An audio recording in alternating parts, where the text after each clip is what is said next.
So I know you and I have maybe family members in your household or extended family that don't speak the same language that you do. And then what happens? Confusion happens. Unity does not happen when we're not speaking the same language. So for us, you and I, and people in your life and my life who want unity, then we all need to be on the same page. Hence the power of plural. So what happens if there's confusion in speech with those that are on the same team? I can remember when we were adopting our kids overseas. We were in the courtroom and the judge was at the front of the room and I was here, our translator was here, and my wife was here, and the judge was asking us questions and the translator was translating to us what the judge was saying. So we had to both listen out of respect to the judge, which we didn't have a clue what she was saying, and listen to the translator at the same time. The translator would take our English and translate it to Russian. It was crazy confusing because we weren't speaking the same language. How many times haven't you been in an office or in a relationship or in some sort of situation where you weren't speaking the same language, so nothing was getting done? It's so important for us to speak the same language if we want to get stuff done. We see it in politics all the time. If we're not speaking the same language, nothing's going to get done consistently. Yikes. When you think that you and I have all the answers, that's the first inkling that we're about to fall on our face. You see, you can't see how you walk. I can't see how I walk. There's a story that was shared about 20 years ago. In the summer of 1986, two ships collided in the Black Sea off the coast of Russia. Hundreds of passengers died, and as they were hurled into the icy waters below, news of the disaster was further darkened when an investigation revealed the cause of the accident. It wasn't a technology problem, like radar malfunction or even thick fog. The cause was human stubbornness. Each captain was aware of the other ship's presence nearby, but both could have steered clear. But according to news reports, neither captain wanted to give way to the other, and so each was too proud to yield first. So by the time they came to their senses, it was just too late. How many times haven't you chosen and I chosen not to give way, not to yield, not to seek and follow the advice of people smarter than us? There's a connection between arrogance and falling on your face over and over again. Again, there's a connection between arrogance and falling on your face over and over again. Lori Beth Jones once again says, judgment halts progress. When we judge, we inhibit our forward motion because we're always looking back at what people used to be and what they used to do and the mistakes they used to make instead of looking forward based on what they can do or what they can accomplish. So when you regularly walk with people, listen, when you regularly walk with people, you tend to understand their pain. You tend to feel their pain. So the farther you are away from people in your life, the less likely you are to understand what they're going through. So the best way to see where people are coming from, listen, the best way to see where people are coming from is to go and visit where the people have been. Let me say that again. The best way to see where people are coming from is to go and visit where the people have been. That means to invest your time, your energy, your talents in the lives of people that have struggled in a variety of different ways. To place yourself in their shoes. That word's called empathy. To place yourself in their situations that will allow you to share their pain and to feel their pain. So we see sometimes over and over again that your youth and your inexperience does not have to slow you down. It doesn't have to stop you. In fact, it should not intimidate you at all. David Branker writes, to do nothing in the middle is to create more weight for the leader to move. I'll explain that in a second. For some leaders, it might even feel like dead weight. He says, leaders in the middle can have a profound effect on an organization.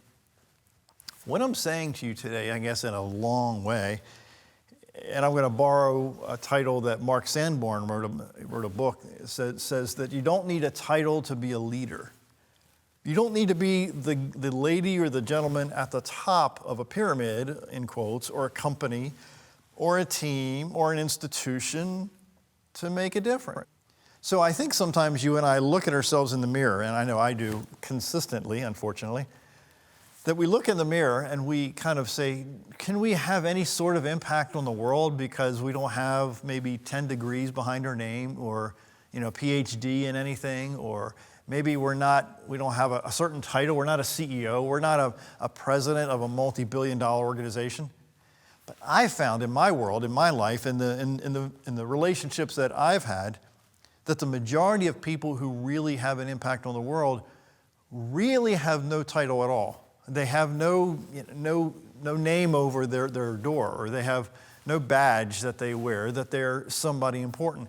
They just maximize every single day in order to impact people in a very special way.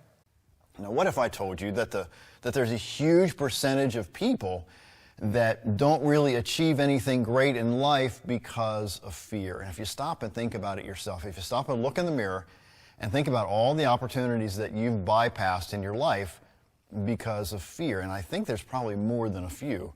They fear what negative things could happen. They fear failing. That's a huge one.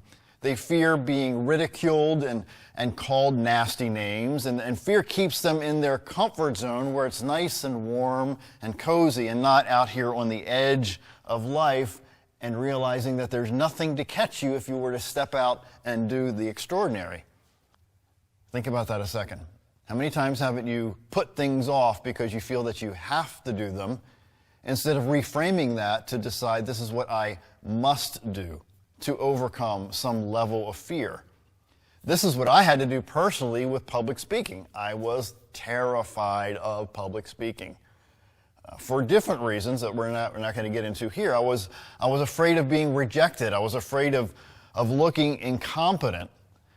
It terrorized me to the point that I had to, back in 1983, 84, I had to reframe my fear and realize that everything that has ever happened in anybody's life that's been great, they were able to overcome their fear. Fear is nothing more than not having really the correct information about something and also not knowing the facts. Let me share an embarrassing example. Just the other day, we found out that a wheel on our garage door had broken off.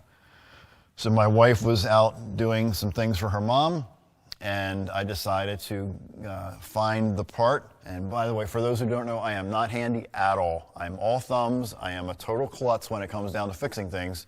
So I decided that I'm going to take a chance. I want to take a chance. I want to step out of my comfort zone and try to repair this garage door. Well, I repaired the garage door all right, so much so that it couldn't open anymore and it couldn't close. So the door was halfway open, halfway closed. Couldn't get my Jeep out of the garage at all. So I had to phone a friend, as the old TV show was. I called our friend Dale, and Dale luckily that evening came by to fix it. The point is that sometimes you need to attempt great things to do great things. An extended point of this is you don't get really good at doing things unless you do things consistently. And by the way, I'm not going to mess with a garage door again. Now that's probably the opposite of what I just said, isn't it? But I know I'm not going to put myself in that mental state for me again. So experience really is a name that people give to making mistakes. How many times haven't you fallen on your face over and over again and you say, man, that was either a good experience or a bad experience because maybe, hopefully, you learned something from it. I've been in business for a long, long time.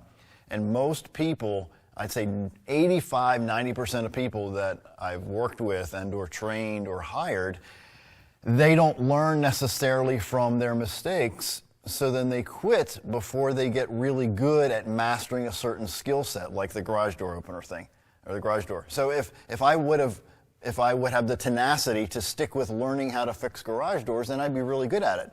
But I don't have the tenacity to stick with it, to master how to fix garage doors. Zig Ziglar said one time, who was a great motivational speaker, a teacher of salespeople, he said, getting knocked down in life is a given. Again, getting knocked down is a given, but getting up and moving forward is a choice. And I can't emphasize that enough to you because it is often tempting to stay down because of discouragement. because of the pain of getting knocked down over and over again, it is terribly difficult to have the courage to get back up, because all you want to do is crawl up in a ball and die. And I could go on and on about that for the next week.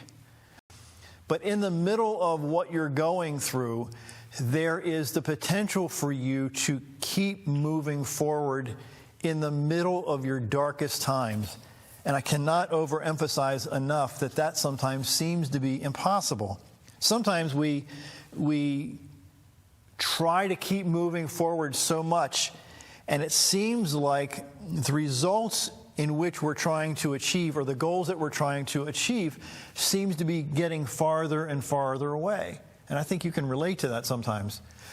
But if you and I stop in the journey to get to those goals that we've been striving to get to for so long, then without a doubt they're going to get farther and farther away, because we're going to get weaker in the process, because we stop moving forward and stop continuing to try to reach the goals that we're trying to reach in our life.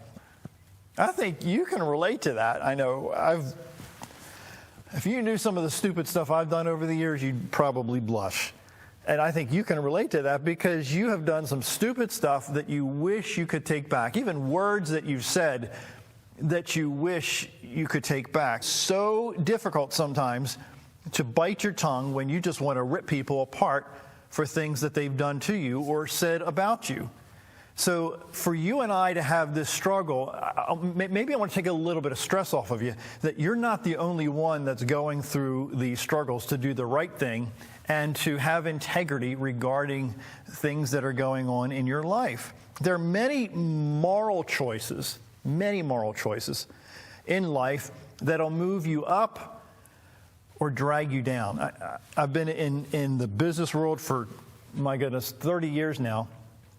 And I've found that the majority of employers are looking more for people with integrity, because the bulk of people, at least in my world, at least in my experience, the integrity standard is very gray. It's not black and white at all. In fact, Bishop Dale Bronner wrote, "Your friends are like buttons on an elevator. They take you up or they take you down." The old saying is, birds of a feather tend to flock together. And this is a very true statement, that if you and I are going to continue to do the right thing consistently, then we have to make sure that we surround ourselves with people who are doing the right thing consistently. That the toughest times that you go through are the times that can pull you to a position in your life that you would not have reached if you had not gone through those difficult times. And I'll tell you flat out, I don't like difficult times. I don't like the times when I feel like throwing in the towel. What if what you believe is impossible, that's out of the question, is really not? Let me ask it again. What if what you believe is impossible or out of the question is really not? How many times have you gone through life and been encouraged or challenged or had a desire to do the extraordinary, but you didn't think that you could do the extraordinary? Maybe you thought, I want to do something fantastic in life, or I want to make a difference in people's lives around the world, or I want to go places, I want to do things, I want to invent something, or I want to create an environment, or I want to build a company, or whatever it is. But then those little seeds of doubt come at you, and then over the months and over the years, that just fades away, because you know what? You gave up, because you allowed the difficulties, you allowed the doubts to take over in your own life. And now those dreams now are decades old, and you never really got a chance to do it. I think that can go for both of us. That sometimes we just wait for stuff to happen instead of making stuff happen. Tommy Lasorda, if you're old enough to remember baseball, the Los Angeles Dodgers, he was the manager for it. He said there are three types of baseball players: those who make it happen, those who watch it happen, and then those who wonder what happens. I would suggest to you that most people you're around are wondering what's going on instead of making stuff happen. The great college basketball coach John Wooden, Wooden, if you ever want to learn some wisdom about coaching, read books about John Wooden. He said, do not let what you cannot do interfere with what you can do. Again, do not let what you cannot do interfere with what you can do. Let me suggest to you that you may think that you can't do certain things in your life when in fact, A, you haven't even tried it, and B, if you did try it, you may realize that you fell in love with doing it. Most of us, me included, are afraid many times to step out and do things that we've never done before. The older I get, the more I talk to older people than me, they wish they would have gone out and did things that they were afraid of doing at the time. I want you to stop and think for a minute or two of all the relationships that you've had over the years, maybe going back 4, 5, 6 years ago, that maybe you think that those relationships, because they were broken back then, or the people had made some serious mistakes, or maybe they've gone down a path that wasn't very healthy for them, that maybe you think they're still on that path because you broke the relationship up way back then. I'm asking you today to maybe relook or revisit some, not all, but some of the relationships that you think are burned and thrown away, but maybe there could be some things that can be redeveloped as a result of you looking at things a different way. What I'm saying here is that you have to create an environment in your own life and build the tools in your own life that you can open doors of opportunities that a lot of people will not invest the time to learn how to open the doors. And opening the doors means studying. It means learning from people who've been there and done that. You might not be in a literal prison for sure. Maybe you're in a mental prison, or maybe you're in an emotional prison, or maybe you're in a relational situation where you feel like you're confined. Well, if you choose, it starts up here, believe it or not, it starts with your mind. And I can only speak for me because I'm not you, but sometimes you have to play mind games with yourself consistently if you want to get through some of the darkest times in your life. Because if you don't play those mind games with yourself, then guess what's going to happen? You're going to devolve instead of evolve. On the ideas and concepts that you share with your tribe. Let me back up a second. You have to build your own tribe. I think some people think that the most successful people, they just happen to have really great people around them. In my experience and the stories that I read about and the backgrounds and the lessons that I've learned from very smart people, they purposely recruit around them a core of people, a tribe, that not only helps them get where they need to be, but they help other members in their tribe to get where they want to be. Do you want to share your goals and dreams with people who see life as half empty? The majority of people that you come across in your life are going to not see the opportunities that you might see in your life. Let me say it a different way. There are some people in your life that you need to walk away from because they will constantly be trying to drag you down to their level of mediocrity and their level of being average and ordinary. And to be quite frank with you, they don't even belong in your tribe.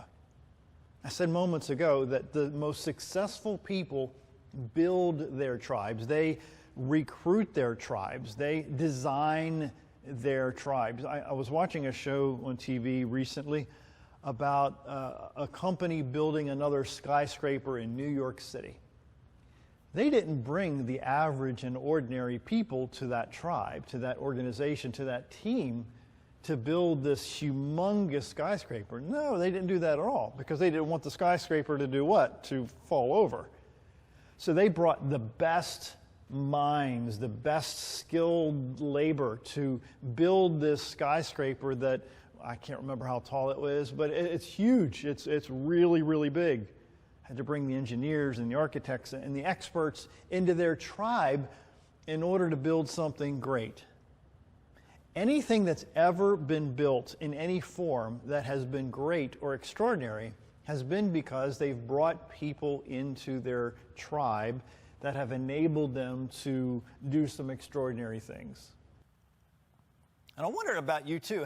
What do you have in your background or in your personality that drives you so crazy that you think that you can't do certain things? I use the word can't in quotes, that you can't do certain things in life because you have never done it before and you're afraid of doing it. Jan Martel wrote, who I believe wrote The Life of Pi. He said, I must say a word about fear. It is life's only true opponent. They write, only fear can defeat life. It is clever, treacherous adversary. How well I know. It has no decency, respects no law or convention, shows no mercy. It goes for your weakest spot. When it finds it with unnerving ease, it begins in your mind always, so you must fight hard to express it. You must fight hard to shine the light of words upon it, because if you don't, if your fear becomes a wordless darkness that you avoid, perhaps even manage to forget, you open yourself to further attacks of fear because you never truly fought the opponent who defeated you. In my world, in my life, I had to face fear head on. I had to stare fear in the face every time I got afraid. You know why? Because if I didn't stare fear in the face, then I was not going to be able to move ahead and do things that are, in some people's minds, extraordinary. But fear, for maybe you, maybe for people that you know, is a constant opponent who wants to stop you in your tracks. You and I have chosen to allow ourselves to be around people that don't know that they don't know. We've allowed ourselves to hang around people that are unethical and dishonest. We've allowed ourselves to hang around people that have no goals, no vision, no work ethic. And then they drag us down in a way, they pull us back consistently every single day from doing things that we need to do instead of focusing on areas where we need to go, where we need to focus on in order to change our lives for the better.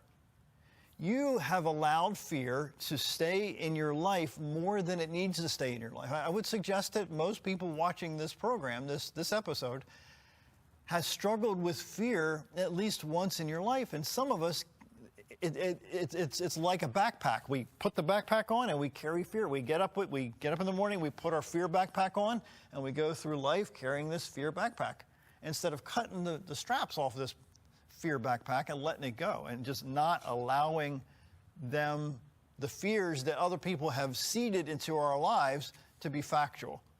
Because when you carry fear for your lifetime, you will not achieve the life that you were intended to live. And again, I don't care if you're 12 or 82 or 85 years old, you still have time to make a difference in people's lives.